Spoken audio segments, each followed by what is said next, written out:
Welcome, students, parents, and fellow educators. My name is Jonathan Rauch, and I am working with Central Michigan University's Physical Education Department.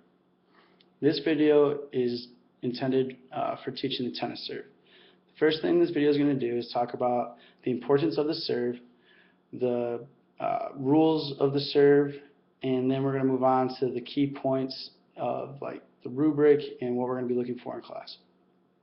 And then at the end we'll wrap everything up. That'll be a short little quiz for students to complete. So first we're going to have to learn a little bit of the vocabulary, or at least refresh it. So this is my poorly drawn tennis court, but we're going to start up here at the top. This line that goes all the way across is the baseline. The little dash here is called your center mark, and these are your service boxes in here. The line that goes across the middle is obviously the net. And then the only other thing we need to know is this line here is your singles sideline. The line outside is the doubles sideline. So when you serve, you have to be behind the baseline. And when you hit it, it must go diagonally across and land once in the service box before your opponent can return the serve. If it fails to land in the service box, that would be points for the opponent, or if he goes out of bounds, or however you do it. If it doesn't land at least once in the service box, it's points for the opponent, and you serve again. Each time you serve, you get one fault, which is if you accidentally step onto the baseline, or if you were to hit the net and the ball fails to get over, or hits the net and still gets over, it's considered a fault and results in a reserve. If you fault twice in a row, then it results in points for your opponent. Now, let's talk about why the serve is important. Serve is important because you cannot play tennis without being able to serve, because you can't start the game. To be competitive, you want to have the best serve you can. So our job is to try to teach you the best way for you to be competitive and able to enjoy the game of tennis. So we're going to start with looking at the key points of the rubric. And what we're going to start with is the grip. Now, I have a racket here. I realize that a lot of people at home probably don't have rackets. So I'm going to first show you on the racket of how this is going to work. And then from there, I'll show you what I want you to do at home. So first off, here's your typical tennis racket. And the grip we're going to use is called a handshake grip. So it's just like as if you're reaching out to someone to shake their hand. Take your racket and hold it in a handshake grip. Your fingers should be a little spaced out, and there should be a V at the top here of the racket, like pointing at you. So that's your grip, but like I said, for you at home that don't have the tennis racket, I want you to try to find something with a handle, hopefully something a little thicker than this. This is the only thing that I had at the moment. But something that you can practice your grip with. So you just take it, same thing, like you're shaking a hand, to practice that grip. Keep your fingers spaced out. We just want to make sure that what we're not doing is grabbing it, like a frying pan, like you're cooking or something. You don't want to have this grip. This is stiff, and this will not result in a good outcome. So now that we have our grip established, we have our handshake grip. The next process is our ready position. So our ready position is going to be to where your feet are beneath you, like about shoulders width apart. I angle my feet at a 45-degree angle, so I'm serving this way at the net, and my feet will be at a 45-degree angle. So if I was serving to you, my feet would be at a 45-degree angle.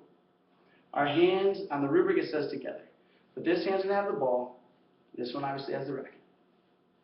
You're going to take that ball, you're going to kind of like put it on the racket strings, and you're going to bend your knees and get in a comfortable athletic position. This is your ready position. This is where we want to start with. This is point 1 on the rubric. If you don't get this point, you can't move on to the next point. The rubric's designed where we have to meet every component listed in that point before we can move on to earn the next point. So we're going to start in this ready position. Make sure we have our grip. Knees bent, comfortable, upright. From here, your hands are going to go down together. You're going to slight bend at the knees, down together. We're going to open up to create a W type shape here. So as you can see, my arms kind of make a W. When I get to this point, this is when I'm going to let go of the ball. The racket is then going to go to a phase that we call the back scratch position, because it looks like you're trying to scratch your back. This hand up here is tracking the ball, and then from here you want to fire off with your hip, extend your arm as high as you can, and you want to make contact at the highest point you can reach. So you're just coming down with the racket and then coming forward. So let's go over that. We kind of went fast. So we're going to try this again. We're in our ready position. Down to the W. The ball is let go. Into the back scratch. And then fire through, making contact at the highest point possible. Just in front of you. And the racket should come like a finish in your pocket type same. So now facing you. Hands together. Ball goes up. Back scratch. As I come through, highest point possible. And then down. We want to make sure that we don't ever go across. That is not what we want to do. It is to get a straight line of a strike. That will give you your best control and your best outcome. From there, we should be on our toes, so we reach for the highest point, and we should be able to land in a position where we're ready to move again. And then your hands should be together on the racket, ready for the return from your opponent. So I'm going to do it now with the spatula. Same thing, grip, hands here. We're going to practice the W to the back scratch. We're tracking the ball with this hand, and then we're firing through.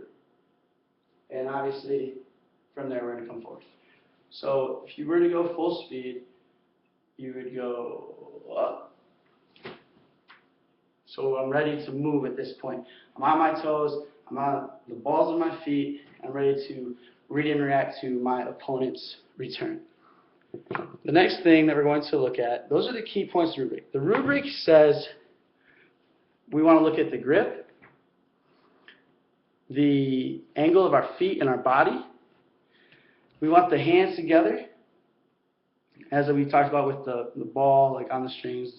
Obviously, the other hand is on the handle. And then we want to make that W into the back scratch.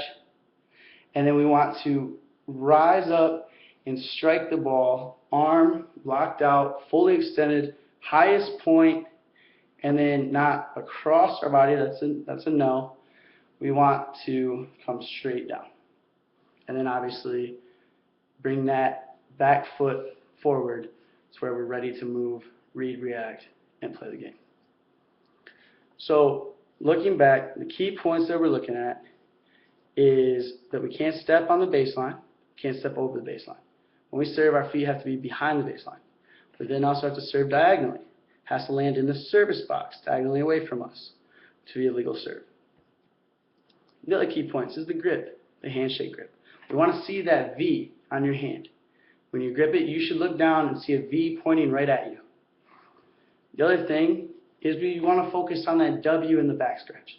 That is one of the hardest parts to grasp with this concept, because you always think that your racket's getting back, but it's not always. So you want to really practice just the W first. Just practice this motion of, right there, just, okay. And you always want to practice your toss too. That's another vital aspect of the serve, because if your toss gets away from you, like too far away from your body, then you're chasing it where you're off balance, you're not going to have a good hit. We want to make sure that toss is just out in front of us, just over that front foot's toe. Okay, that's where we want the ball to be, in that general vicinity. We want to hit it at its highest point and go from there. If you have a bad toss, don't swing. Just let it come down, so you do your thing, and just let it come down. But the first thing that we really need to get down is the toss, the W, and the back scratch. You have to be able to get the toss where you want it. You have to be able to get this racket back, this W-type shape, and then to get to this back scratch, because this is where you're going to load it, get your power, and that hip fires through because it's coming off, and you're going to go from there. So wrapping this up, we're going to go over, I'm going to show you my terrible diagram one more time. So the baseline, your center mark, your service boxes, and your sidelines. Oops, the sidelines. Okay? That's important to know. And